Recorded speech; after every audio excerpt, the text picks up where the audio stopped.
कल की तारीख यानी कि 3 अगस्त 2025 की तारीख। और कल की तारीख में दो तस्वीरें खासी सुर्खियों में रही।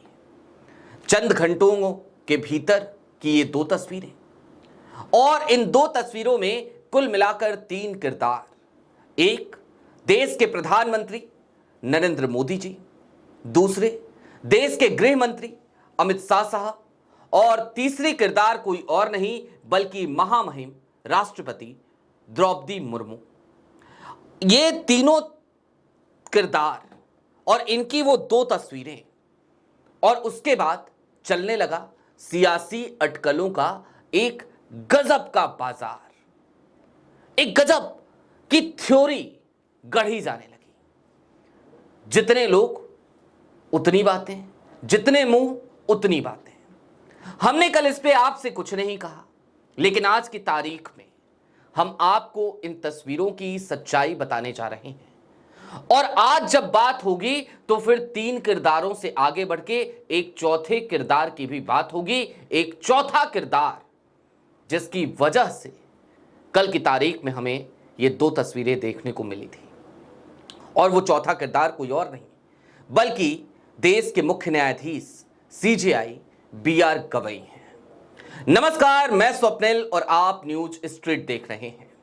दोस्तों, कल की तारीख में आपने क्या क्या थ्योरी सुनी?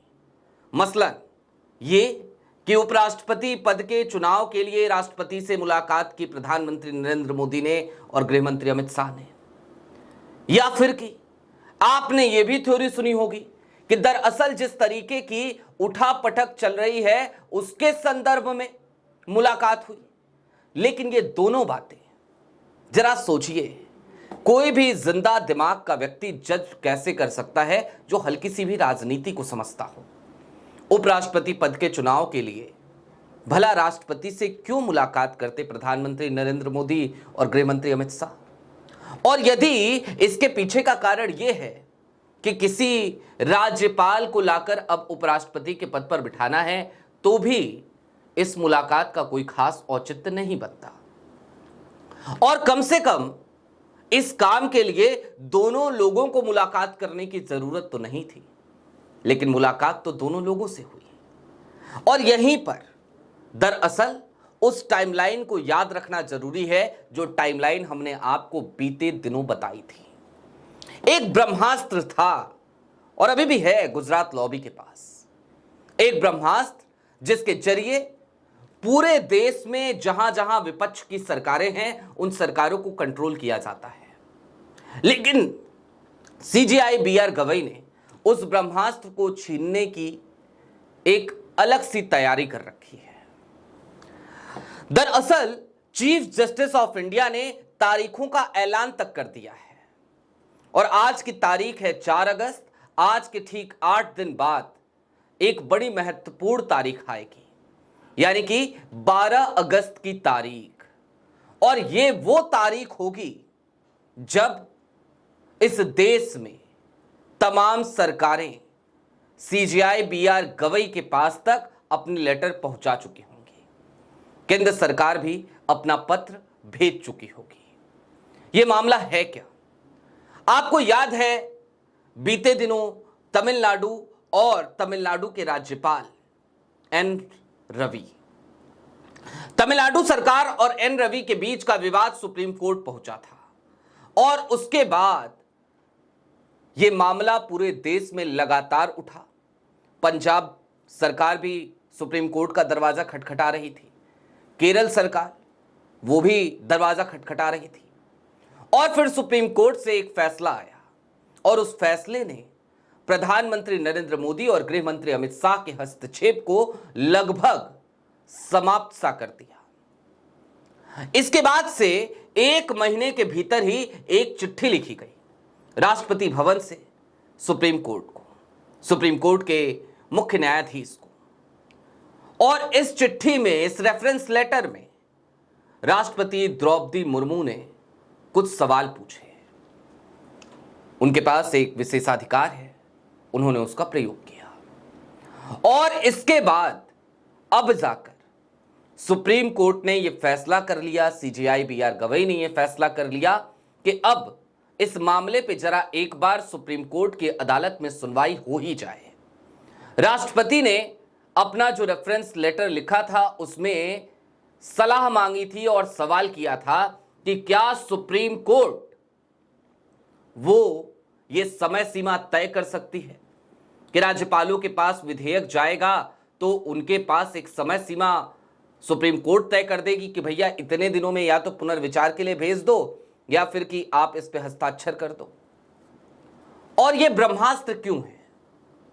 दरअसल तमाम राज्य सरकारें जनहित में जितने भी नियम कायदे कानून बनाती हैं, राज्यपाल साहब उसे लेकर के बैठ जाते हैं, ना उस पे अपनी स्वीकृति देते हैं, ना उसे पुनर्विचार के लिए विधानसभा में वापस भेजते हैं। और ऐसे में तमाम विधेयक पारित नहीं हो पाते, अटके रह जाते हैं। और जब विधेयक ही अटके रहेंगे तो फिर जरा सोचिए कि सरकार काम कैसे कर पाएगी।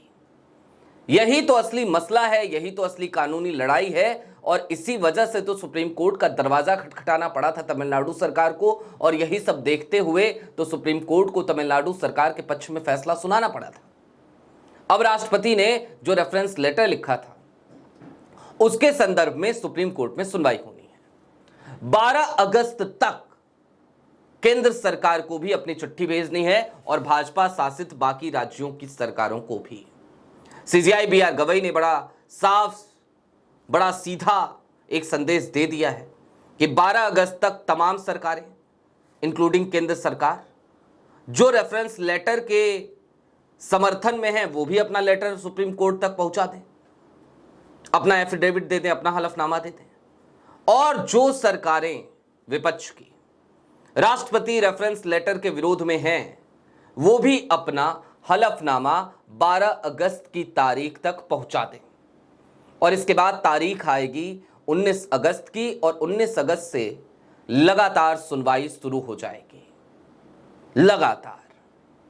और यह सुनवाई होगी सीजेआई बीआर गवई की नेतृत्व में बने 5 जजों की बेंच में। और यही सबसे बड़ा मसला है, सबसे बड़ा सरदर्द है, क्योंकि यह उम्मीद नहीं की जा रही थी कि राष्ट्रपति के रेफरेंस लेटर के बाद सुप्रीम कोर्ट यह फैसला भी ले लेगा कि वो एक कॉन्स्टिट्यूशनल बेंच बिठा दे और कॉन्स्टिट्यूशनल बेंच के सामने इस मुद्दे को उठाया जाए और इस पर सुनवाई की जाए। क्योंकि कॉन्स्टिट्यूशनल बेंच अगर 5 जजों की बैठेगी और उस फैसले को कभी भविष्य में बदलना होगा तो कॉन्स्टिट्यूशनल बेंच ही बिठानी पड़ेगी। 5 जजों से ज्यादा की बेंच बिठानी पड़ेगी, 6 जजों की, 7 जजों की। और फैसला बहुमत से ही होता है जब कॉन्स्टिट्यूशनल बेंच बैठती है या कोई भी बेंच बैठती है। और कॉन्स्टिट्यूशनल बेंच का फैसला यदि पलटना है तो फिर बड़ी सीधी सी बात है कि उससे बड़ी कॉन्स्टिट्यूशनल बेंच से ही फैसला पलटा जा सकता है भविष्य में। और इसीलिए यह एक बड़ा सरदर्द है। प्रधानमंत्री नरेंद्र मोदी का वो मीम याद आ रहा है, ये तो लेने के देने पड़ गए। बहरहाल यही थी असली थ्योरी जिसकी वजह से कल की तारीख में दोनों लोगों को एक एक करके मुलाकात करनी पड़ी राष्ट्रपति द्रौपदी मुर्मू से। अब देखना यह होगा कि 12 अगस्त तक क्या कोई और कदम उठाया जाता है क्या केंद्र सरकार की तरफ से या फिर कि राष्ट्रपति भवन की तरफ से, उसका इंतजार कीजिए। क्योंकि यकीन मानिए ये जो ब्रह्मास्त्र है ये छिन गया तो बड़ी दिक्कत हो जाएगी साहब गुजरात लॉबी को। अभी के लिए दीजिए इजाजत। ऐसे ही तमाम अपडेट्स, तमाम डेवलपमेंट्स के लिए जुड़े रहिए न्यूज स्ट्रीट के साथ। शुक्रिया।